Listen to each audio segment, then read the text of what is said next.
Hello and welcome to another episode of Connected, a digital show by ConnectCareHero that is dedicated to informing, educating, and influencing the future of social engagement services for older adults in senior living. Each month, we provide industry professionals with a space to share their journey, impact, and lessons learned in caring for the aging population. I'm your host, Tony Prince. Today's show is really special because we're talking about how social activities can improve one's quality of life. And we couldn't have picked the most perfect guest to be on the show. I'm delighted to have one of the newest young trailblazers in senior care, Chris Channa. He is an entrepreneur with over 10 years of experience in senior care. He is the founder and CEO of Chelsea's Place Senior Care in Florida, which he named after his wife. In addition to doing all of that, Chris also hosts a podcast and he has a show called Senior Care Uncensored, where he takes viewers behind the scenes and really show them what it takes to launch and to grow a senior care organization. His energy is unmatched, truly, but above all, his passion for senior care and for serving older adults is on full display. It is an honor to have you here, Chris. Dude, thank you, Tony. That was quite the intro, man. Listen, that was quite the intro, man. You pumped it up, brother. I got some big shoes to fill now. Your energy is just like always on a 10, so we feel like we have to turn up the heat a little bit. Can you briefly talk to us about your journey to senior care and tell us a little bit about Chelsea's Place? Sure. So, I mean, it's kind of a long story, but I always try to condense it, for people. Basically, I started went to school for finance, went to the University of Florida, got out of school for that. Was doing the cold calling thing. My buddy and I were going to open up an all-state agency, and we're going to kind of focus on the financial services side of things. I absolutely hated it, man. It was one of those things where it just wasn't for me. It was a lot of like, I felt like deep down I wasn't actually helping people. I mean, here I am, fresh out of college. I got no money. I'm trying to convince this guy to give me his $1 million portfolio so I can go manage it for him. Like it just one of those things that I wasn't convicted about what I was doing. I didn't find a lot of passion in it. It was like, yeah, it's great. The money's great, but I didn't feel like I was making a difference, And right. Long story short, I moved. So my buddy and I moved to Texas briefly to like pursue this financial thing. And then I was like, I'm done. So I came back to Florida and I ran across a family friend of mine, a good friend of mine. His dad had started a small residential assisted living facility in the Orlando area. And he's like, hey, come check it out, see what it's all about. So I went and visited him for the day. And I was like, wow, I pulled up in this residential neighborhood. I was like, this is not at all what I was expecting. I was expecting. What you expected? Well, that institutional setting, like, kind of your typical maybe nursing home feel, kind of like more hospital-like. So like, pulling up to an address that's literally in a neighborhood and it's like a bunch of residential housing. I was not expecting that at all. So when we got there, I walked in, I was like, man, it felt like home, and he had 6 residents in this environment, a really small setting, kind of like the residential care home setting. And I got, I was playing cards with them, some of his residents that day. And, by the time the day had ended, it went by like that, and I was so like, I really felt like, I had actually made a difference, in his resident's life that day. I felt like, they had, really enjoyed themselves and we were laughing and we were smiling and it was a lot of fun. And the day went by so fast. I wasn't like waiting for the clock to turn 5. It just, it went by really fast. So I was like, I came home and I told my wife, I was like, we could totally do something like this. This is way less medical than I was originally. And how old were you when you had that experience? Because you're fairly young. Yeah. So I was like 23. Oh, wow. She was 21. Barely old enough to drink, so we were, it was just it was a really, kind of, young time for us. We had just gotten engaged, but then we found this building for sale in Port Charlotte, Punta Gorda, Southwest Florida area. And it was a small 12-bedroom residential setting, but it needed some work. It had been abandoned, so it was sitting there empty, but we went in there, we purchased it. And I'll never forget sending my fiance at the time, a video of this building. And she's like, what did you get us into? What did you get us into? Like, what is this? Yeah. And so, but like the plan was to, move into it, fix it up, make it look nice, get it licensed and open as an assisted living facility. And that was really my first like venture into the senior care space, was in this small residential assisted living. So we moved into it. We actually lived there for 3.5 years. We had, we did everything from, caregiving to, cooking. I mean, I was the chef, I was the CNA, You I wore was all of the I was hats. everything. I was the maintenance guy, like I was the person overseeing the medication. I mean, it was everything you could possibly imagine. But we were learning, and we were growing, and we were young, and we had that the drive. I don't know if I can still do that, Of after course.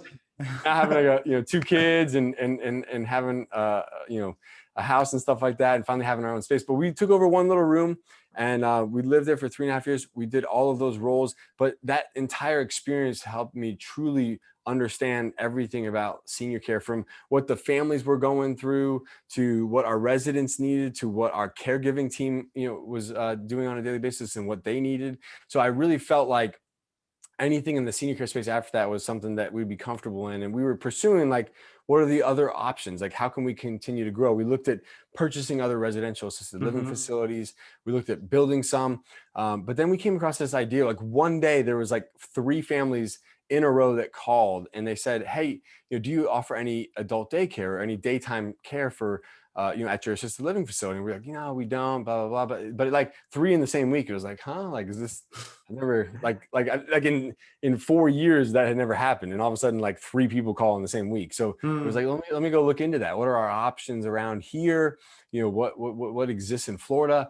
And so I went and started exploring, and I remember like going to all of these different adult daycare centers across the state of Florida, and realizing, like, wow, like this is really incredible for people. And I mean, you could create an environment that people would go for the day and have fun and be social, and enjoy the company of others. And so we decided to pursue that, and ended up opening up an adult daycare center about 4 or 5 years after we started our assisted living facility.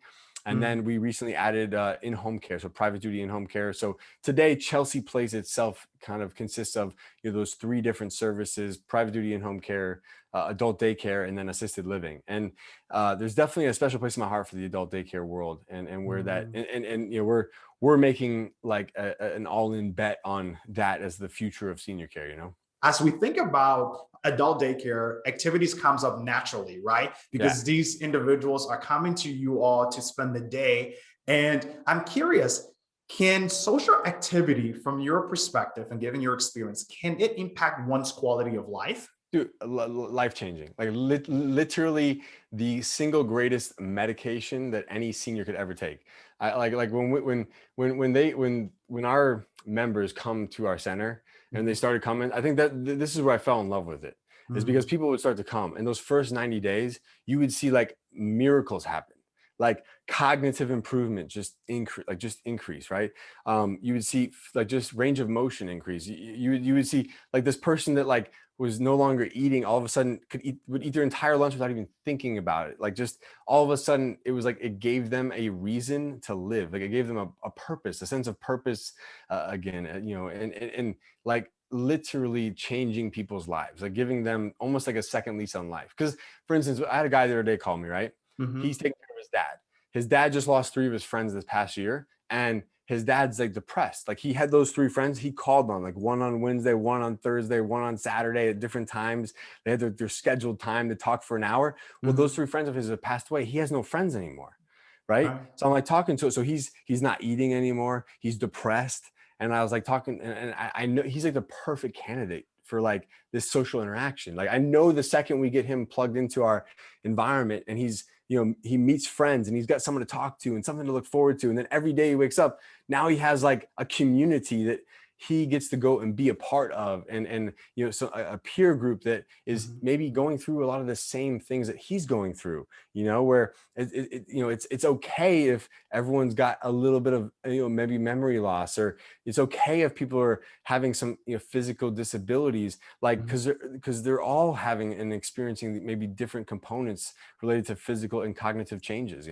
Yeah. So with that example, can you talk to me how Chelsea Place is positioning itself with regards to its activities programs to specifically meet the needs of that man that you spoke about a few seconds ago? How are you guys adjusting your program to meet those specific needs from individuals like that in your program Yeah, department? so like the way we, I mean, what's unique about ours, the adult daycare that we have is basically from the time that someone gets there to the time that someone leaves, our entire goal is to make sure they're having fun and that they're engaged with each other. So we kind of internally have like three different groups that like our staff know about, our members, our residents, they have no idea, but our staff know about. So we kind of group our tables up with people that are like-minded from a cognitive standpoint. So that way Mhm. you got your high functioning folks, they're all sitting together. So at lunchtime, they're all having conversation.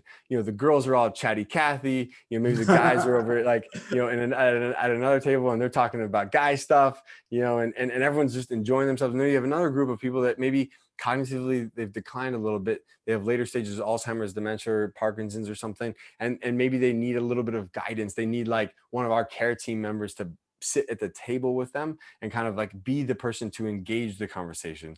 And then you might have Mhm. those people that like that other table that like might actually need help eating, and might need help with holding their silverware or help with like, the way their food's set up on their plate. And so each of those stages, we basically have like a color coded way that we know who is who and what table they're sitting at. And depending on the day and who comes on that day, we kind of like, cater to those individuals differently.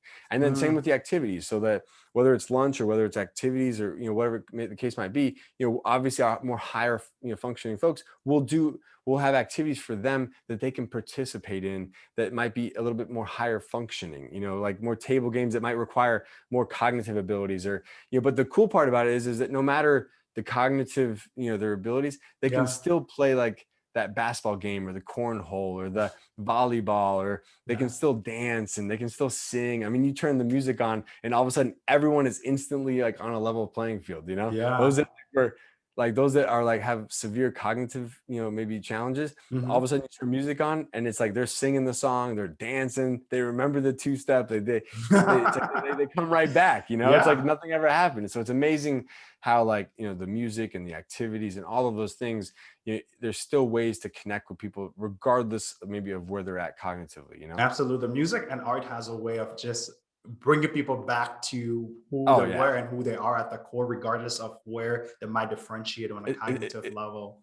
it's amazing. I mean, someone that like may not even be able to communicate like that they want a certain thing for a meal, but the Mhm. second their favorite song comes on, man, they're singing every lyric. Oh, and I've seen a few of those Yeah, experiences. It's yeah, beautiful. I amazing. think one thing you were talking about overall, I'm hearing you talk about your differentiator. What sets you guys apart? There's a sense of intentionality behind your programs, everything that you all are Yeah. doing. And earlier, you said when you first began this journey, you examined a few facilities. What are some errors that you kind of have picked up in the industry that people are still making when it comes to program and activities for older adults? Yeah, so I look at it like we have to make the environment so much fun that they want to come back. Not that their family like is gonna like bring them because the family needs a break, but like if that person, that member, or that guest comes and and participates, for the day in our environment, if they're having so much fun that the next day they want to come back, or when they go to pick them up they're not ready to leave, that like to me that level of engagement, that level of intentionality when it comes to making sure that they're engaged and they're plugged into like a peer group and that our team is like helping them get excited about whatever it is that we're doing, or we're learning about what excites them and we're doing those things kind of catering around to what excites them.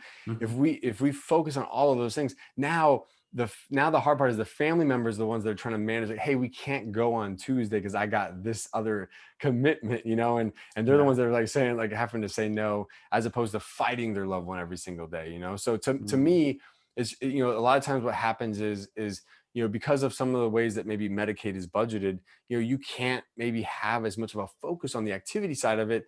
And so what happens is by default you kind of just become an environment where people are just maybe Mm. sitting or resting, or there's moments of activity but there's a lot of downtime, and that downtime causes people to get a little anxious, and then they're waiting for their loved one to pick them up. And so some of that stuff then causes like that frustration where they don't want to come back, or they don't enjoy it. They haven't plugged into the activity programming, you know? So to me, like our goal every single day is to make sure all of our members are having fun. Like that's all we have to do.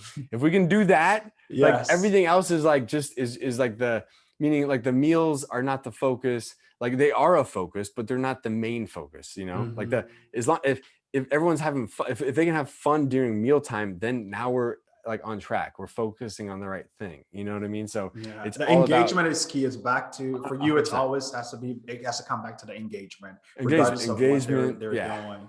And I think 100%. That is important, because that's why they're there. And typically when people aren't engaged, that's when you see those cognitive decline happen quite rapidly. So like, and it's like if someone's like having a bad day, or we notice that person's not as engaged as they normally are, you know, we're trying to figure out why.